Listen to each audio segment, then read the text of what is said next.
Hello, everybody. This is Lainey from Camp Joy Farms. This is my first interview that I've ever done for my channel. It's a new channel, but I have my nephew-in-law. I guess you're my nephew-in-law. He's married to my niece, and I wanted him to be the first one I interviewed because I love what he does for a living, and it's just something that's always interested me, so I wanted to talk to him about it. This is Vince Bahm. Can I say what school you're at? Sure.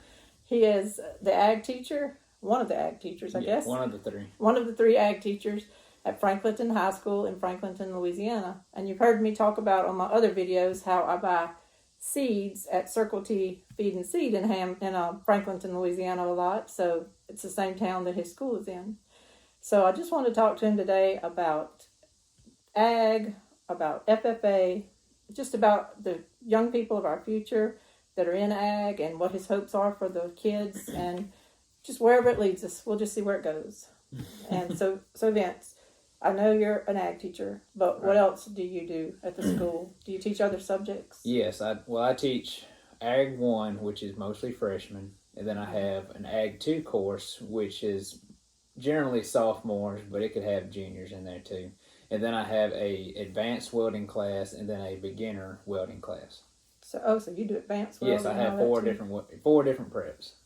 Well, that leads me in a different direction. I wasn't wasn't really thinking about it first, but it's been something on my mind too, because I know that, and I'm hearing this a lot, even nationally, that a lot of kids really need trades now, that the money is going to be more in having a trade than necessarily just going to college and not really knowing what you want to do. Yeah. Do you see a lot of kids interested in that at school? Definitely.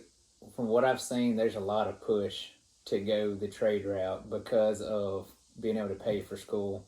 Right. Living in a rural area like we do, that's a big concern always with kids. That's always a red flag, is how I'm going to pay for school. And not everybody's a good test taker. Not everybody can get a real good ACT score for tops. Yeah. So what can I do where I can get to work as fast as possible and start making a good living wage to support a family on, and trade school is that route. And I think that time has kind of borne out and shown people how not good it is to be saddled with a ton of school debt. Oh, and some people are coming out of college with $100,000 or more of debt, and I really don't know what I would do if I had $100,000 worth of debt trying to start my life. So some of these kids then, they can get certifications while they're in high school. They can. And then jump out right out of high school making money, really. That's the way I look at it, huh? Do you still need to go on to a welding school? Yes, so the credential that we teach through the welding, it's a pre-apprenticeship. Yeah. And so what they can do from there, they can go on and hire with this company that supports this credential, and then they can start their apprenticeship where they'll actually start making it's they get paid to learn. They get paid to learn and get paid to train, and hopefully hire on with that company when they're done. Yeah, it's kind of contractual, but not that bad. Like you're not an indentured servant. You can get out of it if you wanted to. Go do something else. And we've looked at the program. We've looked at the facility. You'd be pretty silly not to take that advantage for sure. Yeah. Somebody was saying the other day, like, if a young person would just consider going into plumbing or something like that they can end up making six figures in plumbing. And I believe that. The last time I had to call a plumber to our house, it was a young boy, and he said he was a master plumber already. He had gotten his certification, and he was supervising the older man that was with him. This young boy was. And so the old man was the journeyman. Yeah. Oh, that's crazy. The older man was working under this young boy, and the young boy told me because I was telling him my son was fixing to graduate at the time, and he was telling me, if he can learn plumbing and all, he can make good money. Mm-hmm. So I don't know. That's a thing that I really hope these kids are looking into. Just college is great, and of course you want your doctors and your accountants and everybody to have college degrees. Absolutely, yeah. But there's also a lot of money to be made in a lot of the trades, and I feel like, in my mind, your students that are interested in ag get exposed to that side, first, before other students that might not figure it out till after they get out of school. And your ag students just are around that atmosphere and maybe are the ones that'll go into a lot of those trades, and stuff. Yeah, so Ag 1 is a introductory ag class, or introductory to the field of agriculture, and that's everything. Carpentry, industrial stuff, production ag, business. So they get a taste of everything agriculture field has to offer. Yeah. And then from there, they can kind of decide where they want to go. We suggest they take Ag 2, after that as a prerequisite. And then from there, they can choose, am I going to go the industrial route? Am I going to take welding, carpentry, or electrical? Or am I going to go to Ag 3, Ag 4, and kind of really hone in on these animal science, agribusiness, plant science systems, because that's what... So y'all have Ag 3 and Ag 4 at your school too? See, and I don't teach it, but we have it. I think, if those kids end up in Ag 3 and Ag 4, and because I can see, an agricultural student like going to college and majoring in microbiology or just plant sciences and things like that. It's like a whole universe out there. I don't think a lot of people think about maybe, or well, maybe they do. I'm not sure. I know I didn't realize it when I was in high school that was even a world out there. Right. When I got out to college, I was majoring in office administration, and I started looking through the catalog at college. I saw the agricultural business major. Yeah. And it back in the day, we had catalogs. I don't know if they still do that now, but we had like a handbook they gave us, and you used that handbook the whole time you were at college to kind of to find the classes. Yeah, all the classes were in there, the prerequisites, the descriptions, and you used that handbook for the next few years to plan your life. I think it's all online now, but I was looking at it all in that handbook, and the only major in the whole book that interested me was agricultural business. Mm-hmm.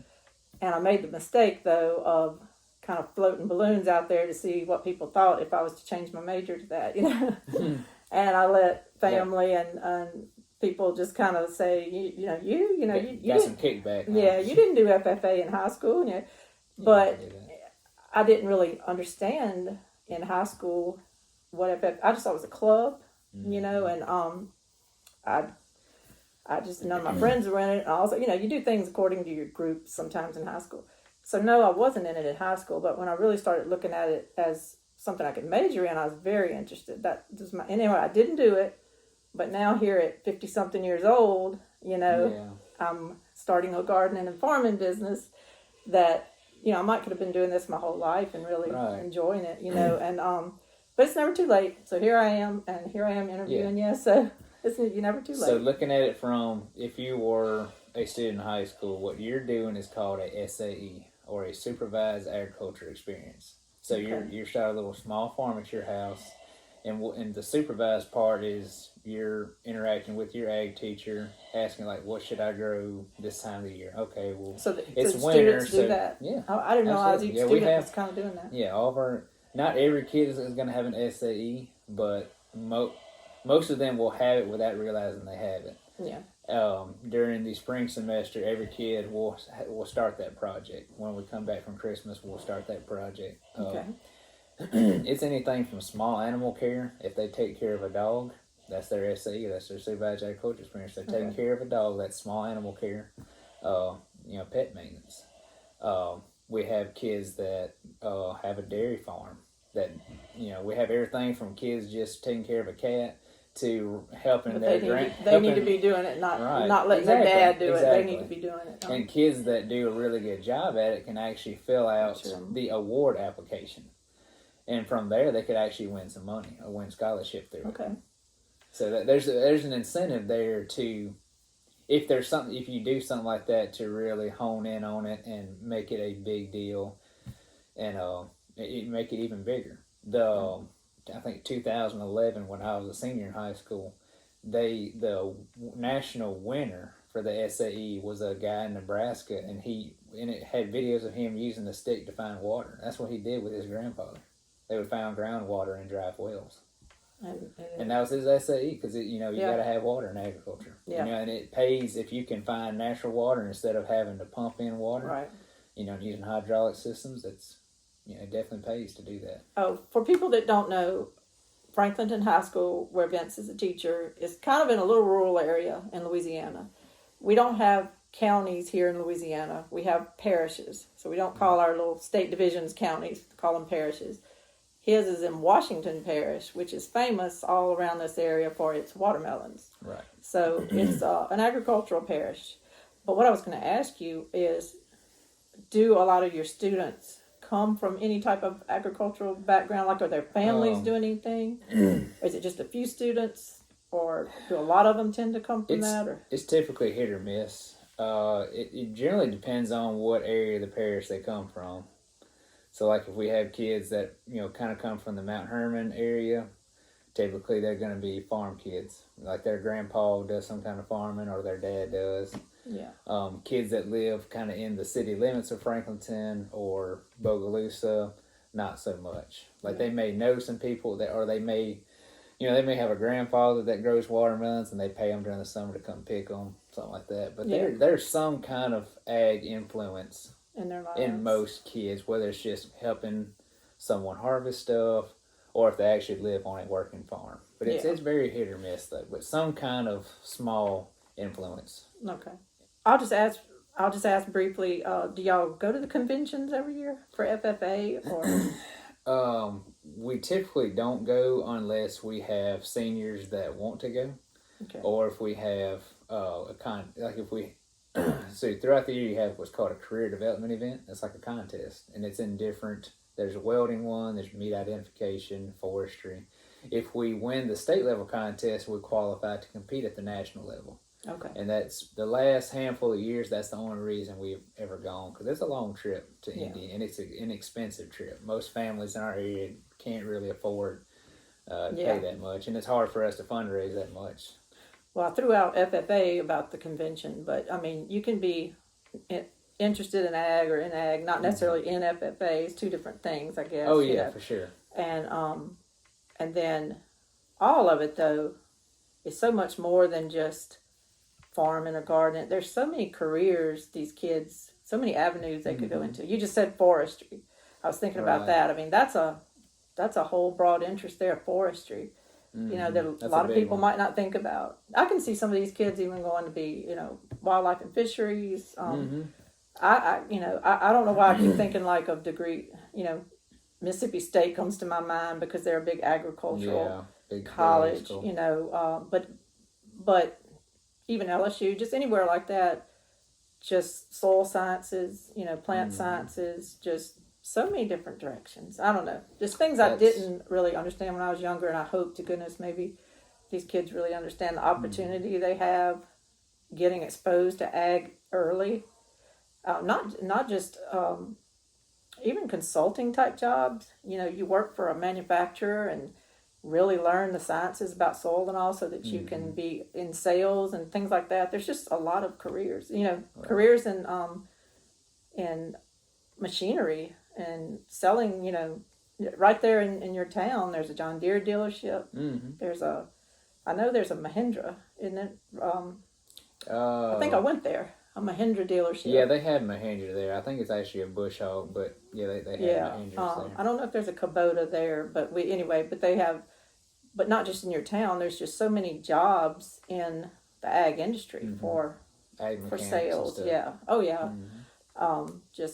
Even the mechanics that work on the machinery and all. There's so many good careers. So anyway. Yeah, it's not as big as other places, but it's better than most. Yeah. It's pretty good. You have high hopes for your kids that come through your program? And we try to encourage them anytime a kid takes an ag class, and throughout the first couple of weeks when we're teaching the stuff about the FFA and what it's for and how it was founded, we make sure we really drive home that most of you don't have a cow or a tractor at your house, and that's okay.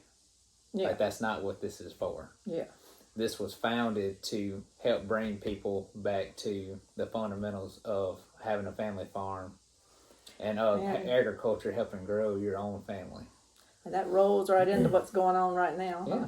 A lot of people getting out and doing that. Yeah. Wishing they had took an ag class back in the day. A lot of people are looking for land right now. Yeah. A lot of people are buying chickens right now. And homesteading. Homesteading. They want, It's a fancy word for agriculture. Right. And like you said, they're wishing they would have took an ag class or two. Yeah. Anytime you're sitting here worried about the stores running out of milk and eggs, and you've got children, Mm-hmm. you're here today because I'm teaching him how to can Yeah. meat. He shot a deer, and they wanted to pressure can some of it, Yeah. not just put it all in the freezer, because we have hurricanes here, things happen, and you could lose all your meat, in the freezer. Just trying to diversify the pantry. Yeah. So we're learning how to can today. It's in there going right now.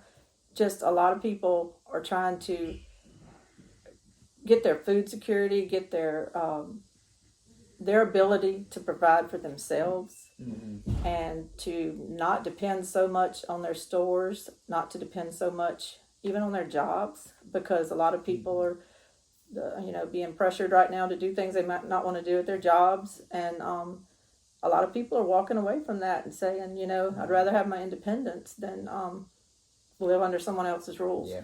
So I think a lot of people right now, I know one co-op I went to, they said they were selling rabbit cages and rabbits like crazy, because rabbits are an easy meat to raise. And it's so, quick. So people Quick turnaround. People are wanting to raise their own meats, things like that. So I think your we're students are starting to positioned for good things. We're starting to see post Civil War sharecropping slowly come back around to our times right now. You're going to see a lot of people that are good at growing crops, but are not good at animal systems or rearing. Not good at animal husbandry. Yeah. But they may, so you're going to see a lot of swapping there. And people that are good at hunting are going to be trading off meat for products, because they're all their time hunting. They don't have a lot of time to gather or to even grow a crop, and you're going to see a lot of trade off on that in the future. But I'm already seeing some of it locally. I see right now people that might have used to been looked down on, your bubbas that hunted and knew how to use a gun and things like that, are now being called by their friends and asked for advice. So it's just it's a different world we're living in right now. Yeah. But I think your ag kids will be better positioned than most students to ride this out, and to find their niche and all of it, and get them some good careers going. I think so too. It's the science that brings all sciences together: physical science, chemistry, biology, knowing how things work, in ag.